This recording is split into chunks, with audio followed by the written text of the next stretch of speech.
क्या आपने कभी सोचा है कि कोई किसी से आखिर कितनी मोहब्बत कर सकता है और उस प्यार के लिए वह क्या क्या कर सकता है? अगर कोई इंसान किसी से हद से ज़्यादा प्यार करता है तो उसे हासिल करने के लिए वह कुछ भी कर जाता है, लेकिन उसके बाद क्या, ये कोई नहीं सोचता। कहते हैं कि मुगल बादशाह शाहजहां एक ऐसा नाम है जिसने आने वाली पीढ़ियों को मोहब्बत करना सिखाया। शायद इसलिए क्योंकि उसने प्यार पाने के लिए जो किया सो किया, लेकिन वह अपनी मोहब्बत से इतनी मोहब्बत करता था कि उसके मर जाने के बाद वह उसके लिए ताजमहल बनवा दिया। जरा सोचिए उन दोनों में कितना प्यार रहा होगा, जिसकी गवाही आज भी आगरे में खड़ा ताजमहल बयां करता है। बात सन 1631 की है। मुगल बादशाह शाहजहां हिंदुस्तान की सरजमी पर अपनी बेगम मुमताज महल की मृत्यु का मातम मना रहे थे, और उस मातम में एक धड़कन उनके पीछे छूटी मोहब्बत की भी थी, जिसे आने वाली पीढ़ियों के सामने वे मिसाल के रूप में देना चाहते थे। मोहब्बत के बाद यदि उनका दिल किसी चीज में लगता था तो वो था महलों का निर्माण। इमारतों के लिए उनका जुनून आजीवन बरकरार रहा। मुगल बादशाह शाहजहां ने अपनी तमाम दौलत अपने उस ख्वाब के नाम कर दी थी जिसे हम ताजमहल के नाम से जानते हैं। शांत यमुना नदी के एकांत तट पर इस शानदार मकबरे की नींव डाली गई थी। जिन हिंदू कारीगरों पर शाहजहां राज करते थे वे अपने पत्थर तराशने के हुनर के लिए बेहद मशहूर थे। उन कारीगरों ने कभी सोचा भी नहीं होगा कि जिन पत्थरों को वो तराश रहे हैं उन पत्थरों से निर्मित इमारत दुनिया भर के चुनिंदा अजूबों में शामिल होगी। वे कारीगर जिस विश्व प्रसिद्ध इमारत का निर्माण करने में दिन रात लगे हुए थे, उनकी मिसालें सिर्फ बीत चुकी या मौजूदा पीढ़ियों ने ही नहीं दी, बल्कि आने वाली पीढ़ियां भी देगी। ताजमहल को बनाने का पैमाना इतना विशाल था कि आगरा शहर की जमीन पर पूरा शहर उभर आया था। इस अनोखी इमारत के निर्माण में 22 साल तक 20,000 मजदूर लगे रहते थे। एक बेगम की कब्र के नाम से प्रसिद्ध इस इमारत के निर्माण में आज के समय के 20 करोड़ डॉलर से कहीं अधिक रुपए खर्च हुए थे। ताजमहल जैसी खूबसूरत इमारत को किसने किसके लिए बनवाया, या क्यों बनवाया, कैसे बनवाया या कहाँ बनवाया, ये बातें सभी लोग जानते हैं और इसे लेकर कई तरह के मत भी प्रचलित हैं। लेकिन कुछ बातें ऐसी है जिसे अधिकतर लोग नहीं जानते। आपको जानकर यह हैरानी होगी कि ताजमहल कई रहस्यों से भरा पड़ा है, और इन रहस्यमयी तथ्यों पर नज़र डालना बेहद जरूरी है जो इस खूबसूरत इमारत की चकाचौंध में नहीं दिखाई पड़ते। सबसे पहली बात जिसका रहस्य आज तक उजागर नहीं हुआ वह यह है कि ताजमहल के मकबरे की छत पर एक छेद है। मकबरे की छत के इस छेद से टपकती बूंद के पीछे कई रहस्य प्रचलित हैं, जिसमें सबसे प्रचलित रहस्य यह है कि ताजमहल के बनाने के बाद शाहजहां ने जब सभी मजदूरों के हाथ काटने की घोषणा की तो मजदूरों ने ताजमहल को पूरा करने के बावजूद इसमें एक ऐसी कमी छोड़ दी जिससे शाहजहां का एक पूरा इमारत बनाने का सपना कभी पूरा ना हो सके।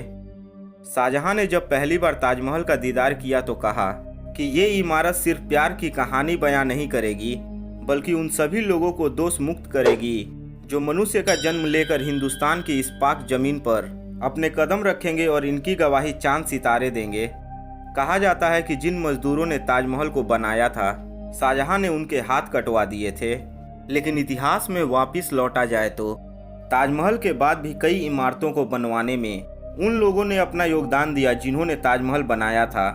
उस्ताद अहमद लाहौरी उस दल का हिस्सा थे जिन्होंने ताजमहल जैसी भव्य इमारत का निर्माण किया था, और उस्ताद अहमद की देखरेख में ही लाल किले के निर्माण का कार्य शुरू हुआ था।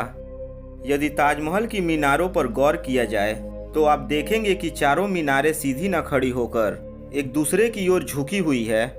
इमारतों का ये झुका हुआ निर्माण बिजली और भूकंप के दौरान मुख्य गुंबद पर न गिरने के लिए किया गया था। कुछ लोग तो कहते हैं कि चारों मीनारें गुंबद को झुककर सलाम कर रही हैं, इसलिए झुकी हुई है। आप यह जानकर हैरान हो जाएंगे कि एक बार ताजमहल को बेचा भी जा चुका है। बिहार के प्रसिद्ध ठग नटवर लाल के बारे में यह कहानी प्रचलित है कि एक बार उसने ताजमहल को मंदिर बताकर बेच दिया था। जब ताजमहल बना था तो उसकी कलाकृति में 28 तरह की कीमती पत्थरों को लगाया गया था। उन पत्थरों को शाहजहां ने चीन, तिब्बत और श्रीलंका से मंगवाया था। ब्रिटिश काल के समय इन बेशकीमती पत्थरों को अंग्रेजों ने निकाल लिया था, जिसके बारे में यह कहा जाता है कि वे बेशकीमती पत्थर किसी की भी आंखें चौंधियाने की काबिलियत रखते थे। किसी भी इमारत के बनने से पहले और बाद में जो बात सबसे पहले हमारे मन में आती है वो ये है कि इस इमारत के निर्माण में खर्च कितना आया था। तो दोस्तों, ताजमहल के बनने में 32 मिलियन रुपए खर्च हुए थे, जिसकी आज की कीमत 106 मिलियन से भी अधिक है। और सबसे मज़ेदार बात यह है कि कुतुब मीनार नाम की जिस इमारत को हम सबसे ऊंची इमारत कहते हैं, ताजमहल उससे भी ऊंचा है।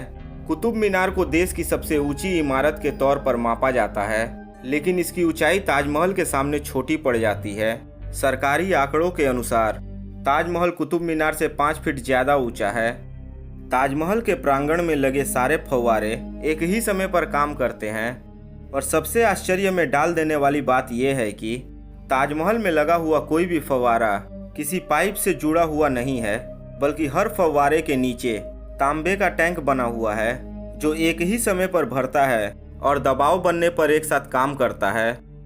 इस इमारत को देखने के लिए एक दिन में सबसे ज़्यादा भीड़ इकट्ठी होती है। पूरी दुनिया में कोई ऐसी दूसरी इमारत नहीं है जहां एक दिन में इतने सैलानी इकट्ठे होते हों। ताजमहल को देखने के लिए पूरी दुनिया से 12,000 के आसपास सैलानी हर रोज आगरा की ओर रवाना होते हैं। शाहजहां के उस सपने के बारे में तो आपने सुना ही होगा, जो उन्होंने अपनी बेगम मुमताज महल के लिए नहीं बल्कि अपने लिए देखा था। वो था काले ताजमहल का सपना।